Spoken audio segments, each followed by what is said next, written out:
आरोपींच्या मानसिकतेबद्दल वक्तव्य करण्याआधी आमची बाजू जाणून घ्यायला हवी होती. नामदेव शास्त्रींसमोर वैभवी देशमुखची कैफियत. देशमुख कुटुंब भगवानगडावर.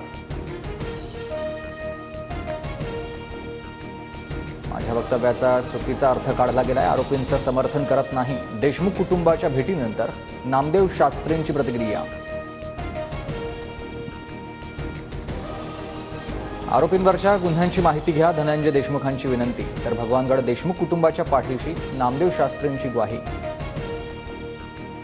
माझ्यासाठी भाजप पक्ष लकी नाही. मी सगळीकडे विजयी झालोय, मात्र भाजपमध्ये पराभूत झालो होतो. माणिकराव कोकाटे यांचं वक्तव्य. भाजप पक्ष लकी असता तर माणिकराव कोकाटे मंत्री झाले नसते. भाजपच्या पायगुणामुळेच माणिकराव कोकाटे कृषी मंत्री. त्यांनी याची नोंद घ्यावी. प्रवीण दरेकरांचा कोकाटेंवर पलटवार. नवी मुंबईचे काँग्रेस नेते प्रभाकर म्हात्रे 8 फेब्रुवारीला शिवसेना शिंदे गटामध्ये प्रवेश करणार. प्रभाकर म्हात्रे नवी मुंबई महानगरपालिकेचे माजी उपमहापौर. वन विभागाकडून चंद्रपूरमध्ये वाघांचे अवयव हस्तगत. राजुराच्या नीलफळी जंगल परिसरातली कारवाई. वाघांची शिकार करणाऱ्या बहेलिया टोळीचा म्होरक्या अजित राजगोंडावरचा संशय वाढलाय.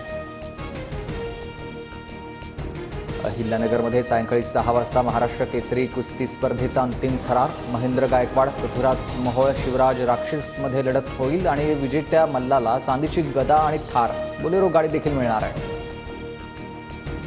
भारत विरुद्ध इंग्लंड यांच्यामधील मालिकेमधील अंतिम सामना आज रंगणार. वानखेडे मैदानावर 5वा T20 सामना. 5 सामन्यांच्या मालिकेत भारताची 3-1 आघाडी. अंडर-19 विश्वचषकात भारतीय महिला संघ सलग दुसऱ्यांदा विश्वविजेता. दक्षिण आफ्रिकेचा 9 गडी राखून पराभव. फिरकीच्या जोरावर भारताचा दणदणीत विजय.